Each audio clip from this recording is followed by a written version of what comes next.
Hello and welcome to Real Hi-Fi Help. So, how many watts do we really need? Because we see so many amplifiers out there and they're just going insane on the wattage. They're going like 500,000, 2,000 watts, maybe even more than 2,000 watts. And it's kind of an interesting question. And I feel that more watts are generally better, but you also kind of degrade the quality of the first watch.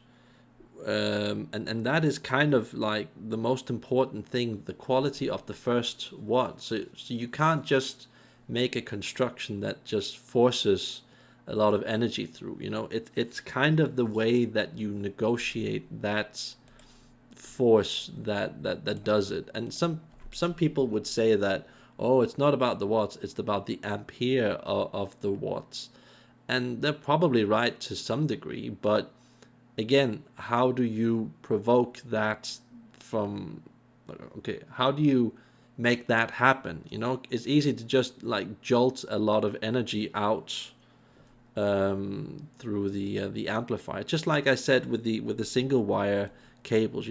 We have single wire cables in our walls because that's what's legal, but if we put single wire cables on our amplifiers and CDs and DACs and so on, you get this like jolt of energy where you're not getting the full 3D natural type of sound. It just kind of shoots the sound out. And I feel that a lot of gear almost does this, that it doesn't really get out in a fine, sophisticated, beautiful type of way. You kind of have to go from these higher watt constructions down to probably like tube, and then go from typically like a 30 watt amp, class A amp, and then down to maybe something that's even down to around 8 watts. And I think that's also one of the reasons why I'm not so crazy about the audio note on Gaku. Don't get me wrong, it's one of the best amplifiers ever. But I feel that all of this force, it having 30 watts or whatever it has, I feel that it's a bit on the, I wouldn't say forceful side, but it just, sound just gets a bit more masculine and impressive.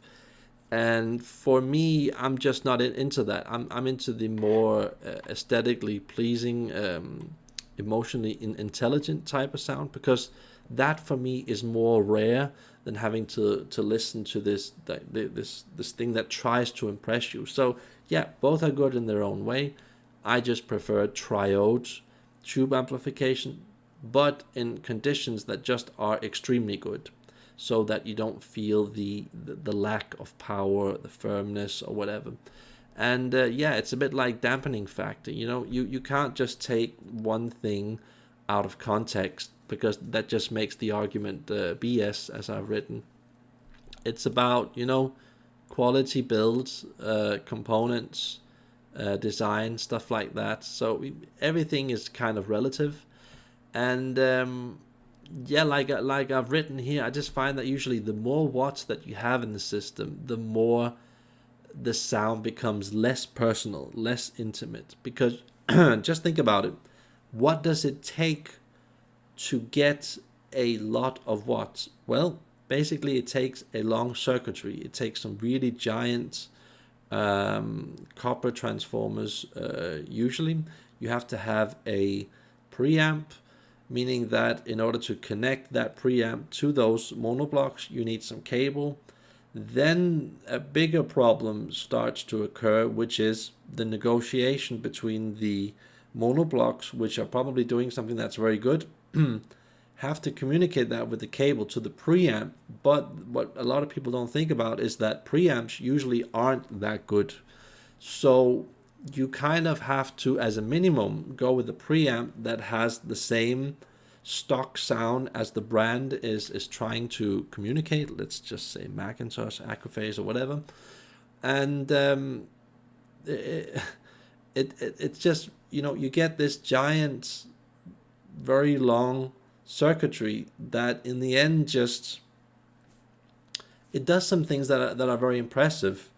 Typically you get a very good separation, control, and power, but signature, which is the most important thing in our music, it usually becomes less of a priority, where the whole structure of the sound, the force, becomes like the main thing.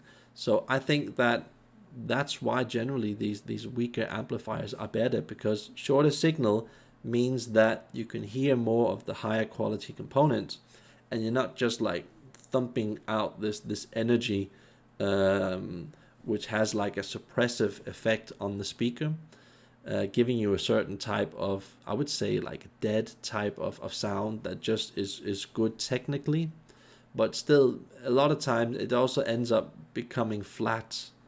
So those are my considerations, and I hope this helps you guys in determining what is best. Have a nice day. Remember to like and subscribe.